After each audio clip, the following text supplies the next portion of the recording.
सूर्योदय न्यूज़ में आप सभी का स्वागत है। हम कभी भी देश को हिंदू, मुस्लिम, सिख, ईसाई में नहीं बांटना चाहते। भारतीय जनता पार्टी सभी को साथ लेकर चलना चाहती है। सभी को न्याय मिले, किंतु तुष्टिगण किसी का नहीं होना चाहिए।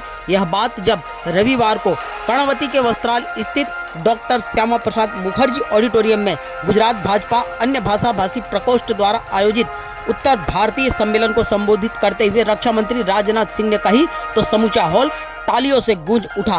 कार्यक्रम में आयोजित गीत संगीत ने सभी लोगों का मन मोह लिया। वहीं दूसरी ओर दीप प्रागट्य के बाद कार्यक्रम की शुरुआत की गई।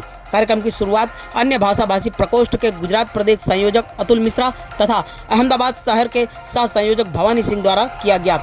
इसके पश्चात भाजपा अन्य भाषा भाषी प्रकोष्ठ द्वारा राजनाथ सिंह का भव्य स्वागत किया गया। साथ ही शहर के कई पार्षदों ने भी राजनाथ सिंह का स्वागत किया। इसके पश्चात पर प्रांतीय संगठन गुजरात के संयोजक राम प्रताप सिंह चौहान तथा उनकी टीम द्वारा 12 ज्योतिर्लिंग देकर उनका सम्मान किया गया। साथ ही उत्तर भारतीय विकास परिषद ब्रह्म समाज के अग्रणी, उत्तर भारतीय विकास मंच के पदाधिकारियों तथा जायसवाल युवा क्लब के पदाधिकारीगण, गुजरात मौर्य समाज, यादव सेवा समाज, तेली साहू समाज द्वारा सहित अन्य कई संस्थाओं के पदाधिकारियों द्वारा राजनाथ सिंह का विशेष सम्मान किया गया। वहीं कार्यक्रम का सफलतापूर्वक संचालन उत्तर भारतीय विकास मंच के राष्ट्रीय अध्यक्ष वीरेंद्र सिंह ठाकुर ने किया।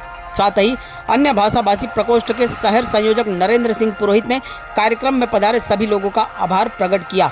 उत्तर भारतीय समाज को संबोधित करते हुए रक्षा मंत्री राजनाथ सिंह ने अब की बार 400 पार के नारे को सार्थक करने हेतु सभी को प्रेरित किया। इस अवसर पर समग्र हॉल भारत माता की जय, जय श्री राम के नारों से गूंज उठा। उल्लेखनीय है कि इस कार्यक्रम में शहर के विभिन्न समाज के लोगों ने भारी संख्या में उपस्थित रहकर कार्यक्रम को सफल बनाया।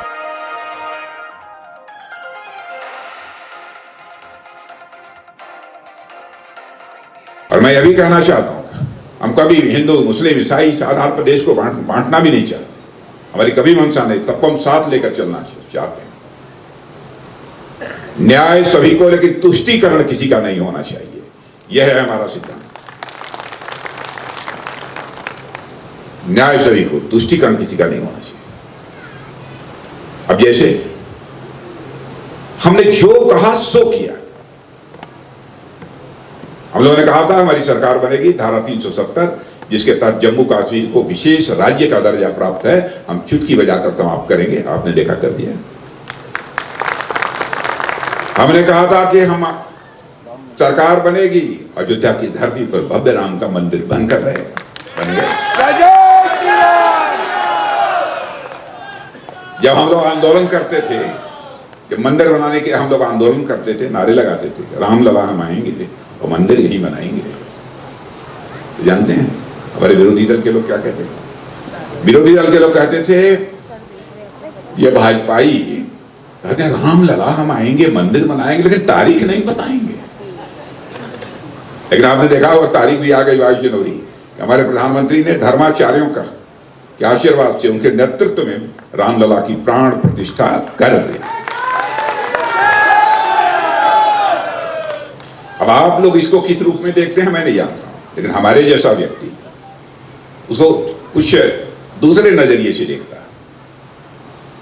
मैं मानता हूं कि रामलला अपनी झोपड़ी से, कुटिया से निकलकर महल में पहुंच चुके हैं। अब भारत में राम राज्य का आगाज होकर रहेगा बहनों भाइयों, मेरा तो विश्वास है।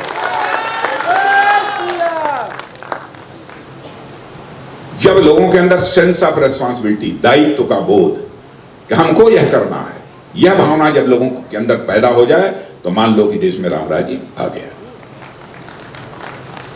लेकिन अधिकार बोध केवल हमारे अंदर हो, कर्तव्य बोध हो ही न, तब वो राम राज्य नहीं है। सारा संकट हुआ था, राम को जंगल जाना पड़ा कैकेयी के अधिकार बोध के कारण।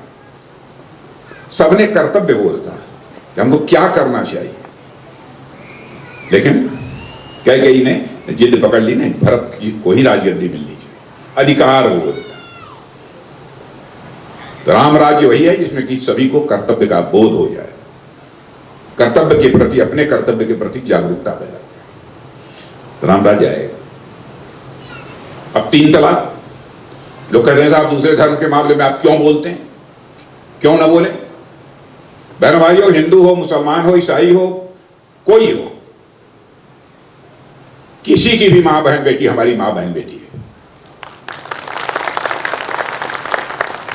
यदि किसी के ऊपर कोई मां बहन बेटी के ऊपर जुल्म होगा, चाहे किसी भी मजहब की मानने वाली, किसी धर्म की मानने वाली, भारतीय जनता पार्टी उसके साथ खड़ी रहेगी, सरकार बने या न बने। हमारे यहां ऋषियों और मनीषियों ने कहा, यत्र नार्यास्तु पूज्यन्ते तत्र देवता रमन्ते। 3 तलाक कहा था समाप्त करेंगे, चुटकी बजाकर समाप्त करेंगे। यह है भारत, एक सोच के आधार पर, विचारधारा के आधार पर चलने वाली राजनीतिक पार्टी है। और आप सब सौभाग्यशाली हैं, विश्व की जो सबसे बड़ी राजनीतिक पार्टी है, उस राजनीतिक पार्टी के आप कार्यकर्ता हैं, आपको गौरव की अनुभूति होनी चाहिए। आप आगे बढ़िए, इस बार चुनाव में भी डंका बजना चाहिए। वैसे 2 बार बच चुका है डंका, 25 के 25 सीट गुजरात से मिले, अच्छा सॉरी 26 के 26 सीट मिले। नहीं, मुझे राजस्थान का ध्यान आ जाता हूँ, भाषण देके आ रहा हूँ वहां से।